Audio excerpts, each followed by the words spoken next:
pues estamos de vuelta. Nuestro compañero Juan Luis, que está enfermo, desde aquí le mandamos un afectuoso saludo, sobre todo que se ponga bien pronto y que esté aquí pronto con nosotros. El que sí ha podido estar aquí esta noche es nuestro compañero del gremio, Jacinto Castillo. Jacinto, muy buenas noches. Buenas noches de nuevo, Fernando. Bueno, Bueno, me decías que está Juan Luis enfermo, has dicho. sí, correcto. Desde aquí le mandamos un saludo Bueno, pues grande. también me sumo a ese saludo. Efectivamente. Oye, Jacinto, metiéndonos un poco en materia, ¿cómo estás viendo esta campaña agrícola? Está prácticamente llegando a su fin la primera parte.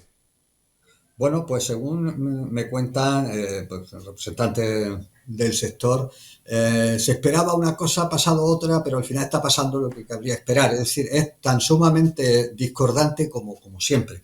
Es decir, unas veces por una razón, otras veces por otra. Esta campaña ha dejado, bueno, pues consecuencias climatológicas clarísimas en algunos cultivos, pero al final parece que todo va a resultar relativamente favorable. Yo espero que sea así. Se han recuperado cotizaciones, se están manteniendo algunas de ellas bastante con cierta solidez, eso sí, con poco producto en algunos casos, ¿no? Precisamente, bueno, los datos últimos que se han recogido en el Observatorio de Precios hablan de eso, pues del fin final del ciclo temprano de California, que es uno de los productos básicos de nuestro modelo agrícola. Y el tomate, pues que sigue sacando pecho y manteniendo los niveles que se esperaban de alguna manera, ¿no? Yo creo que va a ser una campaña, si no tan buena como el año pasado, no necesariamente mala. Y Jacinto, también este año hemos tenido la variable, el tema plagas, que Sí, está haciendo bastante efectivamente. este año. Claro, por una parte está un recrudecimiento del TRIPS, que efectivamente es un problema porque incide precisamente en uno de los cultivos que insisto, que yo creo que es uno de los grandes pilares, que es el pimiento, sobre todo en la tipología California. Pero también está esa amenaza que afortunadamente se está tomando con fuerza su posible solución, que es el pulgón en cucurbitáceas, Mm. ¿no? Sobre todo en pepino, en calabacín.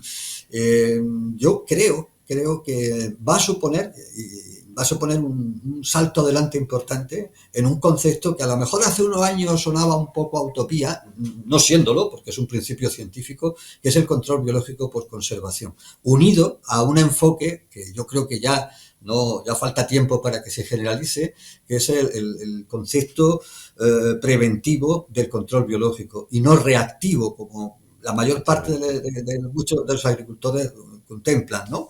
Cuando asoma la plaga, reaccionan con el tratamiento de control biológico, con otras prácticas asociadas, pero el control biológico es una cuestión eminentemente preventiva. Pero esto va cambiando, va ganando terreno y unido, insisto, al control biológico por conservación. La última sesión que se celebró en la Casa de las Mariposas, que dejó claro que es importante que el agricultor considere que la biodiversidad que debe generarse en el entorno de su invernadero, incluso dentro del invernadero, pues es un aspecto esencial, que no mata a martillazo a la plaga, que no afecta, pero que sí que tiene un efecto a la larga inmejorable, ¿no? En el sentido del pulgón hay que recordar además que, aparte del daño que produce el propio insecto, también está la asociación a ciertos virus que podían ser peligrosos, ¿no? Y podían ser complicados. Yo creo que sí, que este año se va a pasar un poco mal porque las condiciones climáticas han ayudado a algunas de las plagas, pero quizás sea el punto de inflexión definitivo para que el control biológico por conservación gane terreno, se convierta realmente en otro de los pilares de nuestro modelo agrícola y que además tiene una proyección hacia el exterior muy interesante en un segundo Claro, plano. efectivamente. Eh, ya no terminamos de convencer a los consumidores de que se utilizan auxiliares para controlar las plagas. Todavía hay muchos consumidores que no ni se lo imaginan, ¿no? Hace poco se ha contado esto incluso en Madrid Fusión y seguramente más de uno se habrá sorprendido.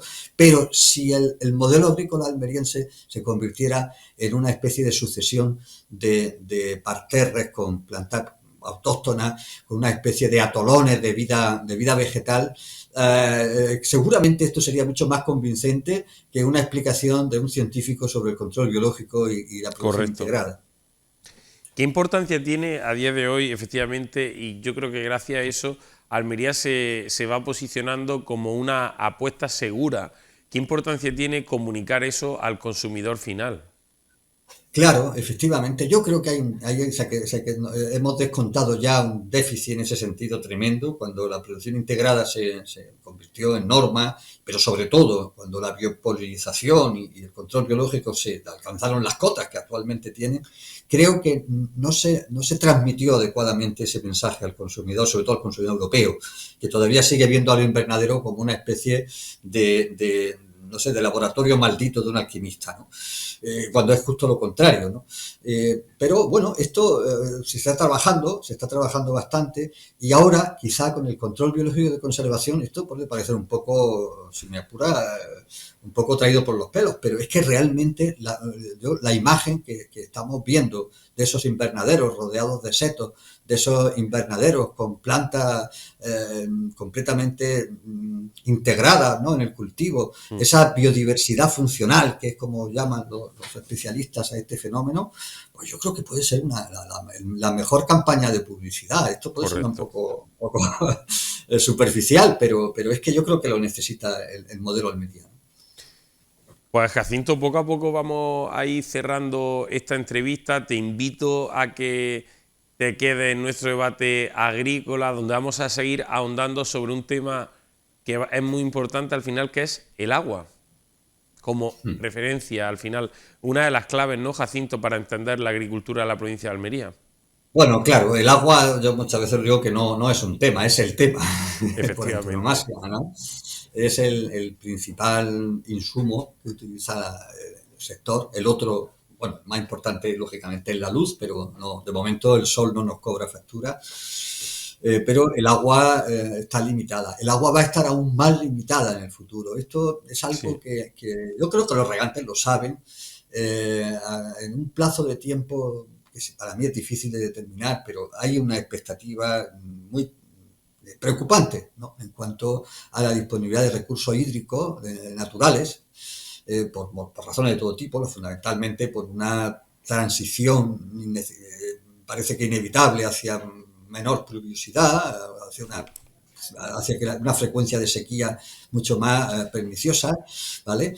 Y esto, claro, ¿cuál es la solución? Dejar de producir de otra manera, hacer una especie de uso lo más razonable posible de los recursos que tenemos.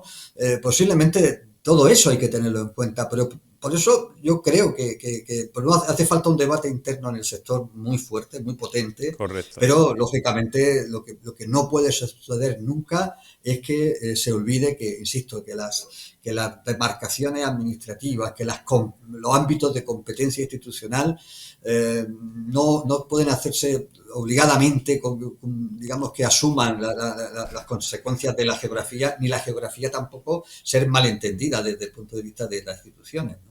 La geografía es la Efectivamente. que es, los ríos son los que son, las características climatológicas de cada zona son las que son, y van a empeorar probablemente, y no se pueden organizar todo como si la naturaleza entendiera de municipios, de provincias, de comunidades autónomas, etcétera, etcétera.